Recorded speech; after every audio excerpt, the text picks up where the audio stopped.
Is the battle of lust getting to you? As a Christian man right now, it's so hard to break away from lust. There's so much shame, there's so much condemnation around the topic. And all we see nowadays is people yelling at us to stop doing it, be more disciplined. But they never tell us how, and they act as if they don't struggle with lust anymore. So I'm here to tell you guys, I didn't break away from lust. Jesus broke me away from lust and every single sin you could imagine on the cross. So I didn't stop struggling with lust because of me being more disciplined or me acting as if I didn't struggle with it anymore. I broke away by stopping lying to myself. The reason lust has so much power over you is because everything is external. You're only staying away from it because of what other people have told you, and you want to feel like you're worthy. And that's what I did. And it caused me to negotiate constantly, fight urges constantly, rush timelines, try to get married young, and it ruined everything in my life, and it was completely exhausting. The moment that I accepted I am lustful, I am these things, and all I want to do is go against God's way and God's design, is the moment that my heart was finally able to see that I wasn't restraining myself from lust and waiting for marriage because of my identity or because of my relationship with God.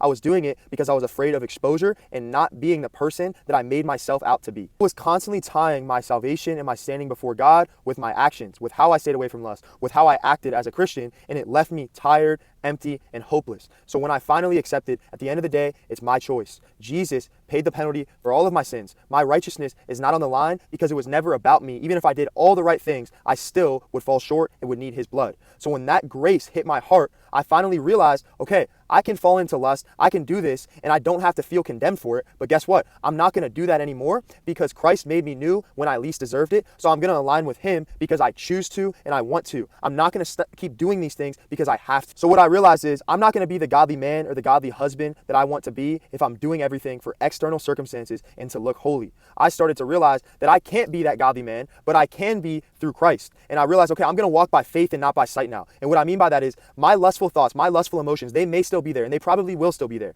But I'm not going to negotiate with that anymore because God's word makes it clear that I'm a new creation. So that old Luke that did struggle with lust, that did do all those things, he is gone and he's alive in God through Christ now. So I'm going to align with that identity because that's the truth and that's going to lead me to an abundant life. That's going to lead me to a life worth living and leading the people around me that I love. I finally saw the struggle was never lust. I was so hyper fixated on cutting the lust out of my life. Why? Because it was tied to myself still. I only wanted to cut the lust out because it made me feel better. But the moment that I realized lust is just a symptom of a deeper issue, and that deeper issue is trusting myself, that's a part of a sinful nature. So when I accepted apart from Jesus I can do nothing, and that's truly real at face value, is when I stopped listening to my thoughts and what I thought, and I started just accepting what God says about me. So at the end of the day, it has to flow from love, and it has to be your choice. You have to know that no matter what, your standing before God is not in jeopardy because of what Jesus has already done for you, and that heart posture right there is going to produce love for God. It's going to produce a heart that makes you go, I don't want to go against him. I don't want to rebel against God because all I am is a lustful person, but he died for me and he saved me, and God forsook his only son for me.